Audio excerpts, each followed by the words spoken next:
غمگین نہ ہونا ان کی حرکتوں کی وجہ سے، اب یہ اپنے انجام اس سے پتہ چلتا ہے کہ انسان نے جو کچھ سیکھا ہے، علم انسان کو اے نوح علیہ السلام اب آپ نے ظالموں کے بارے میں اپنے پانی کو نگل لے۔ ذرا حکم دینے والے کا حکم دیکھیے، ذرا پیغمبر کی اولاد ہے لیکن ایمان نہیں ہے تو رب کائنات جب تک وہ وقت نہیں آیا ہوتا تو لوگ اکڑتے پھرتے ہیں، ہم نے اتنا ظلم کر لیا، کس نے پکڑا؟ یعنی 900 سال کی جد و جہد، 950 سال، 80 لوگ مسلمان تھی۔ اب ان کے بارے میں بات نہیں کرنی میرے ساتھ آپ نے۔ ہم حضرت نوح علیہ السلام کے حوالے سے ان کی سیرت طیبہ کو قرآن مجید کی آیات کی روشنی میں پڑھ رہے تھے۔ اس کا ایک بڑا حصہ جو سورہ نوح پر مشتمل تھا، مکمل سورت، اس کا ہم نے ذکر پچھلے جمعہ کیا تھا،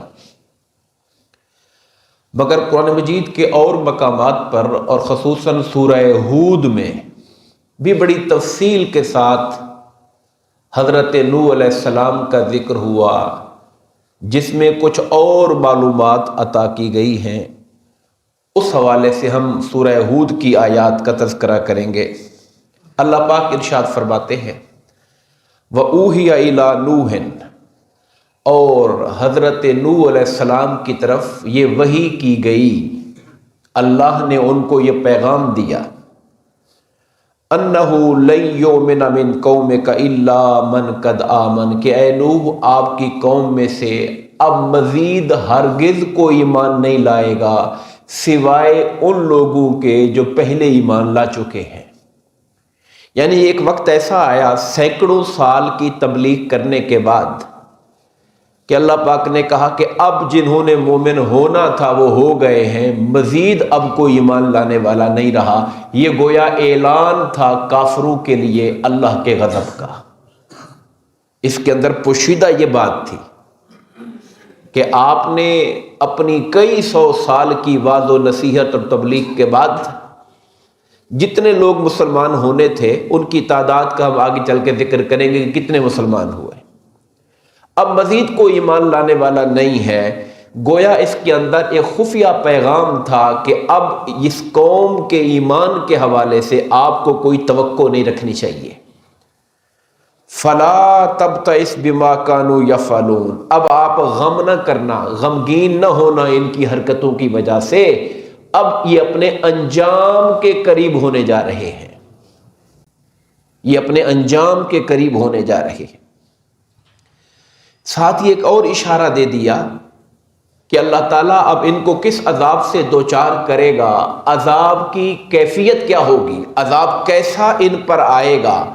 اس حوالے سے ایک اشارہ ملا جب اللہ پاک نے کہا وَاصْنَعِ الْفُلْكَ بِأَعْيُنِنَا وَوَحْيِنَا، اے نوح علیہ السلام آپ ہماری حفاظت میں، ہمارے سامنے، ہمارے حکم کے مطابق کشتی بنانا شروع کر دیں۔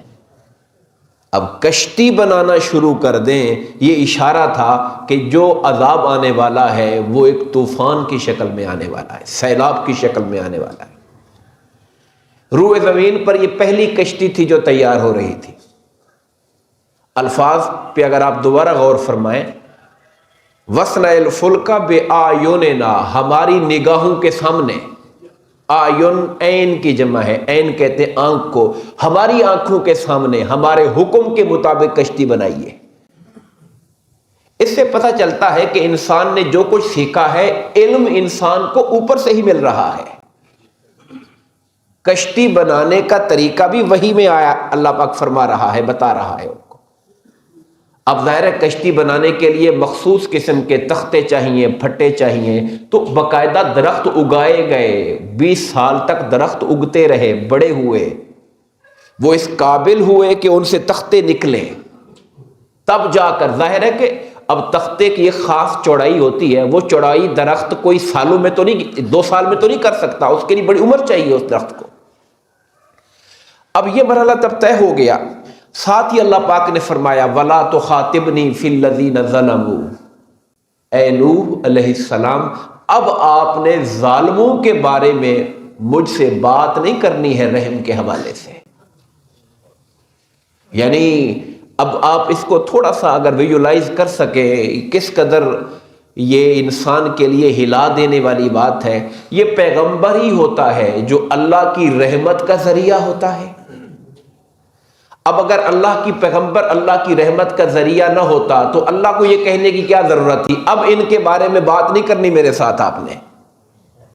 جب کوئی سخت ناراض ہوتا ہے اور سزا دینے کا قطعی فیصلہ کر چکا ہوتا ہے، سزا دینے کا قطعی فیصلہ ہو چکا ہو کہ اب بخشش کوئی نہیں، تو جو پیارے محبوب عزت والے ہوتے ہیں جن کی بات سنی جاتی ہے، جن کی بات پر فیصلہ بدلا جا سکتا ہے، ریویو ہو سکتا ہے، ان سے بھی کہہ دیا اب آپ نے اس بارے میں کوئی بات نہیں کرنی. وَلَا تُخَاطِبْنِي فِي الَّذِينَ ظَلَمُوا، ان ظالموں کے بارے میں اب آپ نے مجھ سے ان کی رحم کی درخواست نہیں کرنی. انہم مغرقون، یہ یقیناً غرق کیے جائیں گے، ڈبوئے جائیں گے یہ لوگ. مغرقون غرق سے نکلا ہے. وَيَصْنَعُ الْفُلْكَ، نوح علیہ السلام کشتی بناتے رہے. وَكُلَّمَا مَرَّ عَلَيْهِ مَلَأٌ مِّن قَوْمِهِ سَخِرُوا مِنْهُ، جب بھی ان کی قوم کے سردار وہاں سے گزرتے، اب ایک جنگل جہاں پہ دور دور تک کوئی دریا ہے ہی نہیں، سمندر کا کنارہ ہے ہی نہیں، نوح علیہ السلام وہاں کشتی تیار کر رہے ہیں تو لوگوں کو تو کھیل لگا نا. وہ کہتے تھے اے نوح پہلے تو پیغمبری کرتے تھے، اب آپ نے ترکھانی شروع کر دی ہے، بڑھائی بن گئے ہیں باب. الٹے ان کو تانے دیتے تھے. اللہ پاک فرماتا ہے جب بھی وہ وہاں سے گزرتے تو اس قوم کے جو وڈیرے تھے وہ ان سے ٹھٹھا کرتے، سخروا منہ، ان سے مذاق اڑاتے، ان کا ٹھٹھا کرتے. حضرت نوح علیہ السلام جو کہ ساری آگے چیزوں کو جان رہے تھے کہ پلان باری تعالیٰ کا کیا ہے اور ان کا حشر کیا ہونے والا ہے، وہ تو جان رہے تھے سارا کچھ. قال ان تسخروا منا، اگر آج تم ہمارا مذاق اڑا رہے ہو، فإنا نسخر منکم کما تسخرون، جیسے تم اڑا رہے ہو سکتا ہے کہ ہم بھی پھر تمہارا مذاق ہی اڑائیں گے. پھر جب تم اس حشر سے دوچار ہو جاؤ گے تو پھر تمہارا بھی پھر لوگ ذکر ہی کریں گے کہ ایسی احمق قوم بھی تھی جنہیں سینکڑوں سال تک حق کی راہ پر بلایا جاتا رہا مگر وہ پیغمبر کی توہین کے درپے ہو گئے اور اللہ کی رحمت کا دروازہ بند کروا لیا انہوں نے.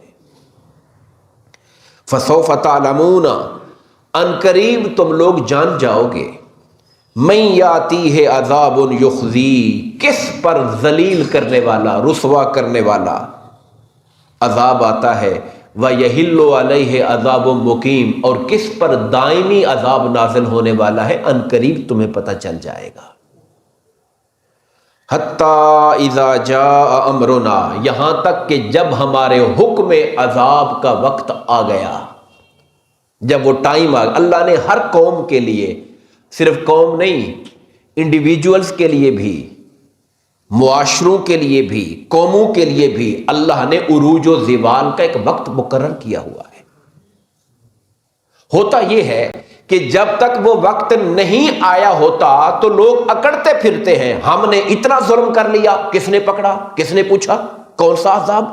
اس وقت وہ آگے سے تکبر کرتے ہیں، مذاق کرتے ہیں، او جی بڑی مدت ہو گئی ڈراتے ڈراتے، ابھی تک تو آیا کچھ نہیں ہے، حالانکہ ابھی وہ وقت نہیں آیا جو اللہ نے مقرر فرمایا ہوا ہے. فرمایا جب وہ وقت آ گیا، ہمارے حکم کا جب وقت آ گیا، وفارت تنور، تو تنوروں سے بھی پانی کے چشمے ابلنے لگ گئے.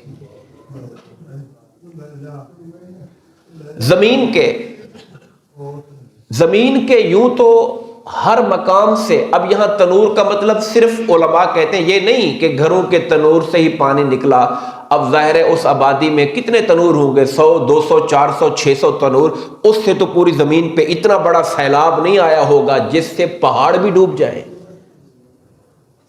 پانی ہر جگہ سے نکل رہا تھا، مگر تنوروں کا نام اس لیے لیا کہ تنور عام طور پہ آگ کی جگہ ہے، جہاں سے پانی کا کوئی تصور بندہ کر نہیں سکتا ہے، وہاں سے بھی پانی نکلنا شروع ہو گیا. جو سیم زدہ علاقے ہوتے ہیں وہاں پہ پانی ویسے ہی زمین سے اوپر آیا ہوتا ہے. اگر آپ کا کبھی ایسے علاقے دیکھنے کا موقع ملا ہو تو پانی سیم نالے بنائے جاتے ہیں تاکہ وہ پانی نکلے وہاں سے. وہ اللہ تعالیٰ تو قادر ہے اس بات پر کہ پہاڑوں کی چوٹی پر چشمے سے پانی نکال دیتا ہے۔ اس نے جب حکم دیا زمین کو کہ زمین اپنا پانی نکالو، زمین کو بھی حکم ہوا کہ اپنا پانی باہر انڈیل دو، نکال دو، اور آسمان کو بھی حکم ہوا کہ بارشوں کی شکل میں اپنا پانی برسانا شروع کر دو۔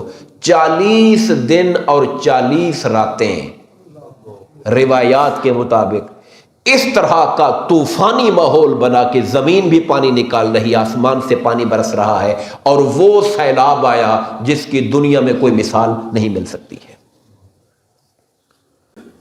اللہ پاک فرماتے ہیں وفارت تنور، تنور بھی ابلنے لگ گئے۔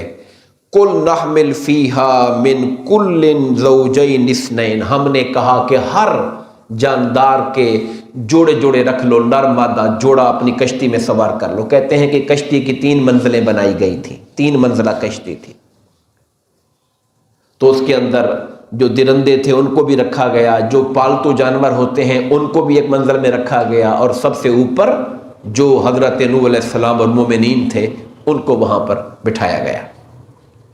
یہ قرآن کہتا ہے ہم نے حکم دیا کہ ہر جاندار چیز کے جوڑوں میں سے ایک ایک جوڑا نر مادہ کا رکھ لے، وَأَهْلَكَ، اور اپنے گھر والے جو آپ کے اہل ہیں، گھر والے ہیں جو آپ کے اور آپ پر ایمان لانے والے ہیں، ان کو بھی ساتھ بٹھا دیں۔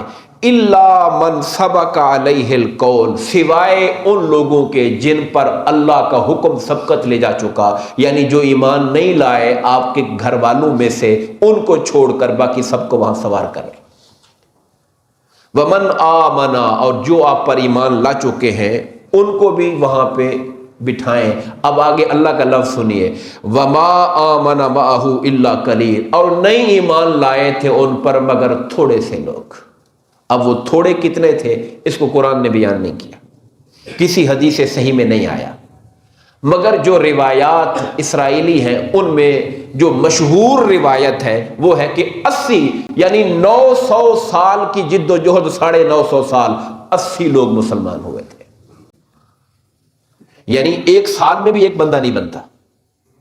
اس قدر کٹھور قسم کی سنگ دل قوم تھی کہ پیغمبر کی اتنی بڑی محنت کے باوجود بھی کوئی 80 کے کم و بیش لوگ تھے جو ایمان لائے۔ اللہ نے اتنا فرمایا نہیں ایمان لائے تھے مگر تھوڑے سے لوگ۔ وَقَالَ ارْكَبُوا فِيهَا، فرمایا کہ اے نوح آپ اور آپ کے جو ساتھی ہیں سوار ہو جائیں اس میں، بسم اللہ مجریہا و مرساہا، اللہ کے نام کے ساتھ اس کا چلنا ہوگا، اللہ کے نام کے ساتھ اس کا رکنا ہوگا۔ ان ربی لغفور الرحیم، اور حضرت نوح علیہ السلام کہہ رہے ہیں کہ اب ظاہر یہ بات انہوں نے اپنی قوم سے کہی، قال ارکبوا فیہا، نوح علیہ السلام نے اپنی قوم سے، لوگوں سے کہا، مومنوں سے کہا چڑھ جاؤ کشتی پر، سوار ہو جاؤ کشتی میں، بسم اللہ مجریہا و مرساہا، اللہ کے نام کے ساتھ اس کا چلنا اور رکنا ہے۔ ان ربی لغفور الرحیم، میرا پروردگار بہت بخشنے والا، نہایت رحم فرمانے والا ہے۔ اب جیسا کہ میں نے عرض کی، اب یہ جو تفصیلات آپ کتابیں پڑھیں گے، ہم جو کتابیں دیکھتے ہیں، میں یہاں پر ایک بات بطور ایک طالب علم آپ کے سامنے رکھنا چاہتا ہوں، کتابوں کے اندر بہت کچھ لکھا ہوتا ہے، مگر چھلنی لگا کے یہ چھاننا کہ اس میں سے پکی بات کون سی ہے، مستند بات کون سی ہے، یہ ہر بندے کا کام نہیں ہوتا ہے۔ اس کے لیے باقاعدہ اصول ہے۔ اس لیے میں آپ کے سامنے جب بات کرتا ہوں تو واضح کرتا ہوں کہ یہ بات قرآن کی ہے، یہ بات حدیث پاک کی ہے، یہ بات ہماری احادیث صحیحہ میں نہیں آئی، ضعیف ہے، یا اسرائیلی روایات یہود و نصارہ کے سورس سے آئی ہوئی ہے، ہمیں اس کا ادراک کرنا چاہیے۔ اب کشتی کی تفصیلات، ہمارے بعض لوگوں نے لکھا تفسیروں میں کہ کشتی کی لمبائی 300 گز تھی، چوڑائی 50 گز تھی، اونچائی 30 گز تھی۔ اب یہ باتیں قرآن و حدیث میں نہیں ہیں، نہ ان کا ماننا ضروری ہے، نہ ان کو رد کرنا ضروری ہے، خاموشی بہتر ہے۔ ذکر کر دیا کہ کتابوں میں یہ لکھا ہوا ہے۔ اور بعض تفاسیر میں نے پڑھا کہ سانپ اور بچھو بھی حضرت نوح علیہ السلام کے پاس گئے کہ جی ہم بھی جاندار چیز ہیں، ہمیں بھی آپ سوار کروائیں نا۔ تو آپ نے کہا تم بہت تکلیف دو گے میرے لوگوں کو، میں تمہیں سوار تو کروا دوں مگر تم لوگ جو ہے وہ ہمارے لوگوں کو تکلیف دو گے، اپنی عادتوں سے باز نہیں آؤ گے۔ تو انہوں نے وعدہ کیا کہ اے نوح جو آپ کا ذکر کرتا رہے گا ہم وعدہ کرتے ہیں اس کو نقصان نہیں پہنچائیں گے ہم۔ اس پر صوفیاء نے اور علماء نے اخذ کیا، خود سے انفر کیا، اخذ کیا۔ وہ کہتے ہیں کہ جو بندہ قرآن مجید کی یہ آیت کریمہ سلام علی نوح فی العالمین پڑھتا رہتا ہے، اس پر سانپ اور بچھو کا ڈنگ نہیں اثر کرتا ہے، وہ نہیں اس کو ڈنگ مارتے ہیں۔ یہ علماء نے اخذ کیا اس بات کو ان واقعات کے تناظر میں۔ باقی اللہ اور اس کا رسول بہتر جانتے ہیں، اور اللہ کے اذن سے ہی نفع ہوتا ہے اور اللہ کے اذن سے ہی نقصان ہوتا ہے۔ حضرت نوح علیہ السلام کے اہل خانہ میں 7 افراد تھے۔ 3 آپ کے بیٹے تھے، ان کے نام جو نقل ہوئے، ایک نام ہے سام، ایک ہے حام، تیسرے ہیں یاس، یہ الف یا فے اور سے 3 نقطوں والی سے، یاس۔ یہ 3 بیٹے وہ تھے جو ایمان لائے تھے، اور ان تینوں کی بیویاں، چوتھے آپ نوح علیہ السلام۔ یہ 7 لوگ تھے کل۔ حضرت نوح علیہ السلام کی جو بیوی تھی وہ ایمان نہیں لائی تھی، تو باوجود ان کی بیوی ہونے کے رب کائنات نے انہیں کشتی میں سوار ہونے کی اجازت نہیں دی۔ آپ کا ایک بیٹا تھا، بعض نے اس کا نام یام لکھا ہے مگر زیادہ مشہور کنان ہے۔ وہ منافق تھا، یعنی دل سے ایمان نہیں رکھتا تھا، بس باپ کے سامنے ظاہری طور پہ کہہ دیا جی ٹھیک ہے جی مانتے آپ بھی نبی ہیں ہمارے، مگر دل سے مانتا نہیں تھا۔ ان کے لیے آگے آیتیں آ رہی ہیں کہ جب نوح علیہ السلام نے کہا یا اللہ یہ میرا بیٹا ہے اس کو بچا لے، اللہ نے پھر آگے اس کے اوپر کافی سخت جواب دیا، وہ ہم آیتوں میں چل کے پڑھتے ہیں۔ تو مومن جو آپ کے خاندان میں سے تھے وہ 3 بیٹے اور ان کی تینوں بیویاں، 6 اور 7ویں آپ کی اپنی اہلیہ اور آپ کا ایک بیٹا کنان، وہ کشتی پر سوار نہیں ہو سکے چونکہ ان کے پاس ایمان خالص نہیں تھا۔ یاد رکھیے اعمال میں کوتاہی ہونا اور بات ہے، قابل برداشت ہے، مگر ایمان کا نہ ہونا قابل برداشت نہیں ہے۔ اس نقطے پہ غور فرمائیے۔ اللہ پاک فرماتا ہے ان اللہ لا یغفر ان یشرک بہ ویغفر ما دون ذلک لمن یشاء۔ اللہ اس بات کو ہرگز معاف نہیں کرتا کہ اس کے ساتھ کوئی کسی کو شریک کرے، مشرک بنے، کافر بنے، ایمان نہ لائے، اس کی تو معافی ہے ہی نہیں۔ اس کے سوا وہ جس چیز کو چاہے مالک معاف فرما دیتا ہے، جس چیز کو چاہے معاف فرما دے۔ تو آپ نے جو اپنی قوم کو سمجھایا تھا کیا تھا کہ سواری ہے، اس پہ اللہ کا نام لے کر سوار ہو۔ اس سے ہمارے لیے ایک پیغام ملا کہ اللہ تعالیٰ جب ہمیں سواریاں دیتا ہے تو یہ اللہ کا احسان ہوتا ہے کہ اس نے ہمیں بجائے جانوروں کی طرح دوسروں کا بوجھ اٹھانے کے ہمیں کسی کے اوپر شاہ بن کر سواری کرنے والا بنا کے بٹھا دیا اس کے اوپر۔ وہ پہلے زمانے کے جانور تھے، آج کے زمانے کی گاڑیاں ہیں، میکینیکل گاڑیاں ہیں۔ اس لیے ہمیں وہ دعا سکھائی گئی سبحان الذی سخر لنا ھذا، پاک ہے اس پروردگار کی ذات جس نے اس سواری کو ہمارے لیے مسخر کیا۔ وما کنا لہ مقرنین، ہم اپنی طاقت سے اس کو کنٹرول کرنے والے نہیں تھے۔ وَإِنَّا إِلَىٰ رَبِّنَا لَمُنْقَلِبُونَ، بے شک ہم نے لوٹ کر اپنے پروردگار کی طرف ہی جانا ہے۔ یہ دعا ہے جس کو سکھایا گیا ہے سواری پر بٹھانے سے۔ آگے چلتے ہیں، وہی آیتوں کا تسلسل ہے۔ اللہ پاک فرماتا ہے وَهِيَ تَجْرِي بِهِمْ فِي مَوْجٍ كَالْجِبَالِ، وہ کشتی پہ جب لوگ سوار ہو گئے، جانور سوار ہو گئے، لوگ سوار ہو گئے، اب وہ کشتی چل پڑی۔ خدا فرماتا ہے فی موجن، موجیں اٹھ رہی تھی پانی کی، اور کیسی موجیں؟ کالجبال، پہاڑ جیسی موجیں۔ اب آپ اندازہ کریں وہ کتنا بڑا طوفان ہوگا جس سے پہاڑ جیسی موجیں اٹھ رہی تھی۔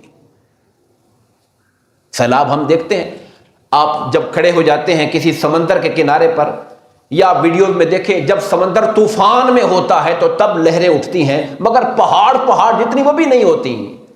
30 فٹ 40 فٹ بڑی لہر اتنی ہوتی ہے، 50 فٹ کی لہریں ہوتی ہیں عام طور پر، مگر یہاں قرآن فرماتا ہے کہ اس طرح کا طوفان تھا، وہ کشتی چل رہی تھی ان موجوں میں جو پہاڑوں کی طرح اٹھ رہی تھی۔ یہ اللہ کے نام ہی کی برکت تھی کہ کشتی سلامتی کے ساتھ جا رہی تھی اس کے اندر سے۔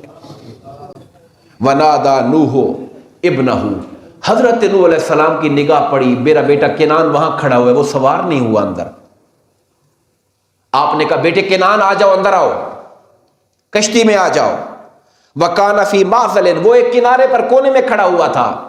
یا بنی یرکب معنا، میرے بیٹے آ جا ہمارے ساتھ سوار ہو جا۔ آپ نے آواز دی اس کو، میرے بیٹے آ جا میرے ساتھ سوار ہو جا۔ وَلَا تَكُن مَعَ الْكَافِرِينَ، کافروں کا سنگی نہ بننا، ان کے ساتھی نہ بننا تم۔ قَالَ سَآوِي إِلَى جَبَلٍ يَعْصِمُنِي مِنَ الْمَاءِ، وہ کہنے لگا میں پہاڑ پہ چڑھ جاؤں گا، وہ مجھے بچا لے گا طوفان سے۔ پہاڑ پہ چڑھ جاؤں گا، مجھے یعنی کشتی پہ نہیں بیٹھتا، پہاڑ پہ چڑھ جاؤں گا۔ آپ کافروں کے کفر کا ایک پختگی اور ان کی ہٹ دھرمی دیکھیے کہ سیلاب کا آغاز ہو چکا ہے، تب بھی انہیں اللہ کا ڈر نہیں آ رہا، کہتے ہیں پہاڑ پہ چڑھ جائیں گے۔ وہ تو جب ہوتے آتے ہیں تو تب جا کر خدا کی یاد آتی ہے۔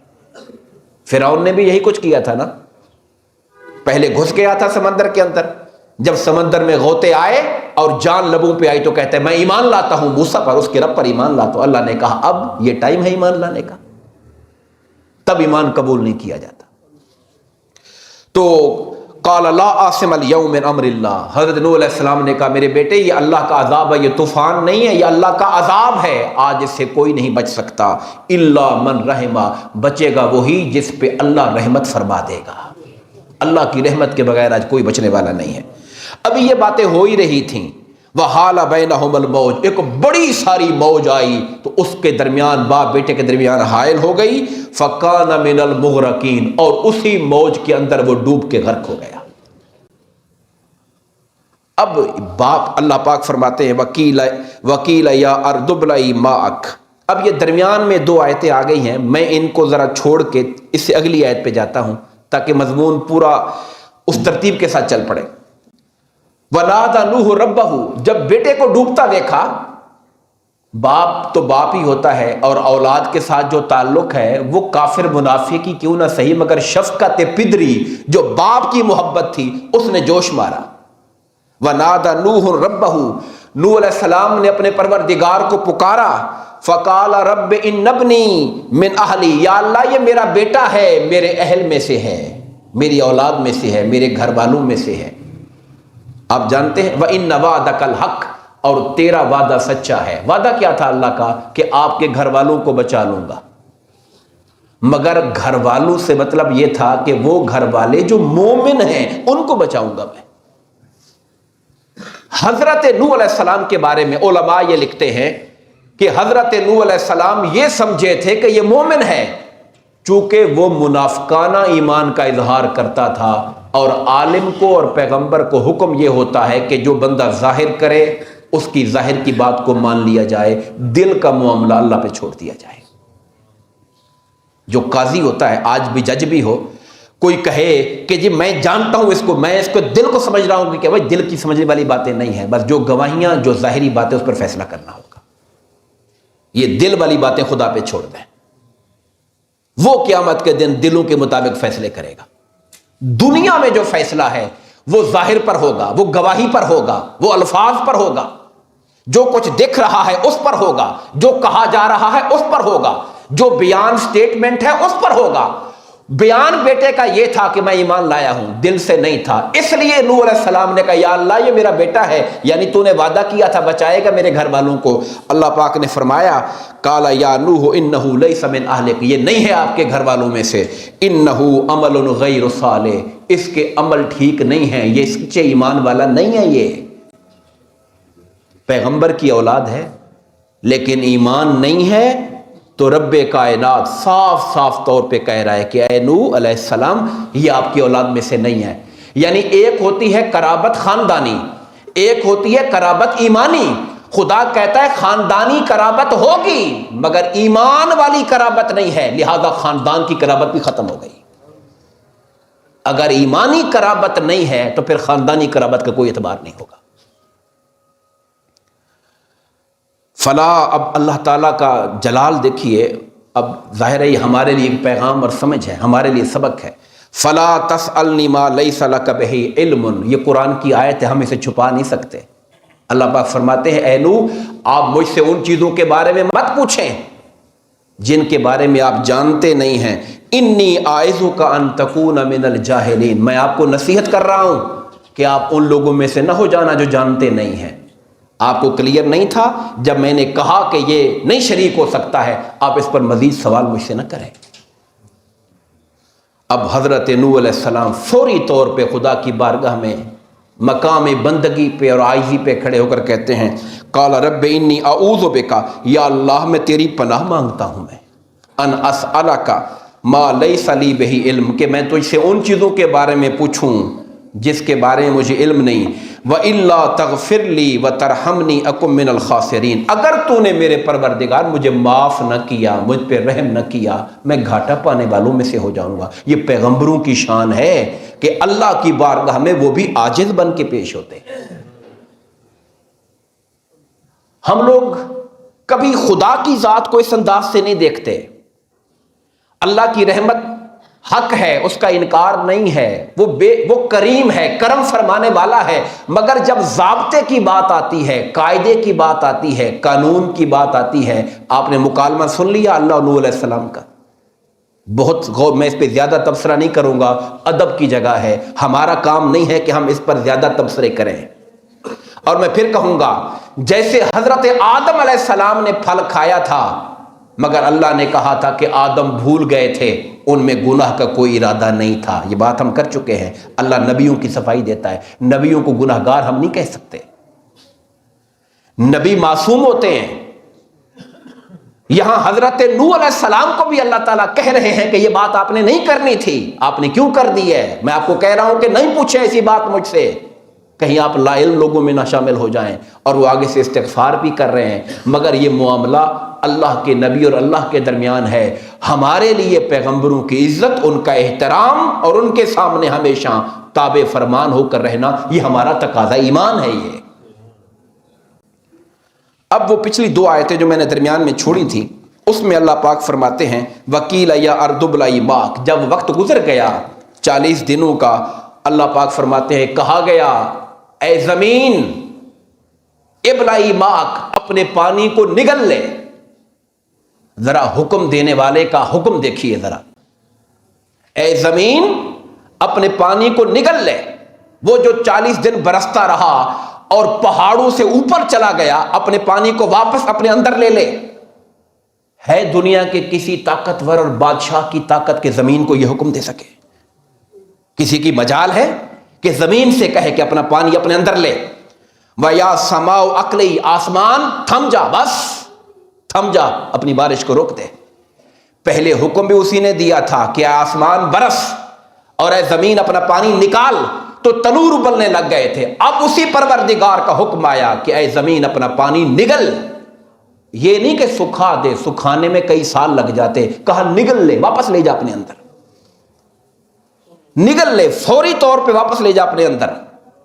اور اے آسمان تو تھم جا. یہ حکم دینے کا انداز دیکھیں، پھر پتہ لگے گا کہ رب کائنات کی شان کیا ہے، جس کا حکم زمین و آسمان پہ چلتا ہے.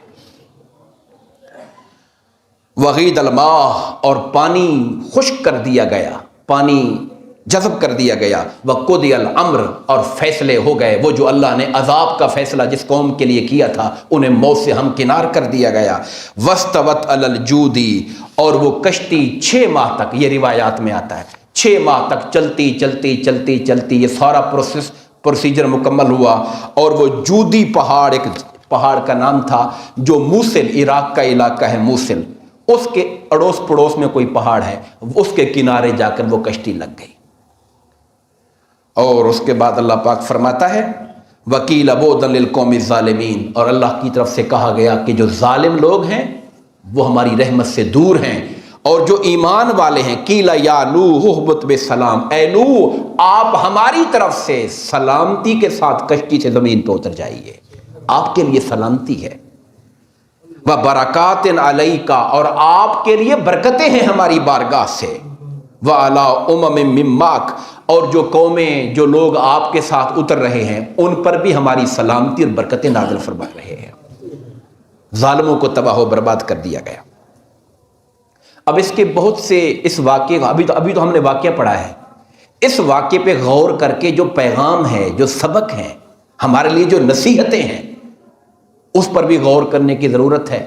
اب چونکہ وقت ہمارا اینڈ کو پہنچ رہا ہے، ہم اس سے حاصل ہونے والی جو عبرتیں ہیں، جو نصیحتیں ہیں، جو پیغام ہے، انشاءاللہ اس کو اگلے جمعہ میں اور ساتھ ہی دوسرے پیغمبر کا بھی ذکر کریں گے۔ دعا ہے کہ اللہ تعالی ہمیں اپنے پیغام قرآن و حدیث کو سمجھنے اور اس پر عمل کرنے کی توفیق عطا فرمائے، آمین۔ وما علینا الا البلاغ المبین۔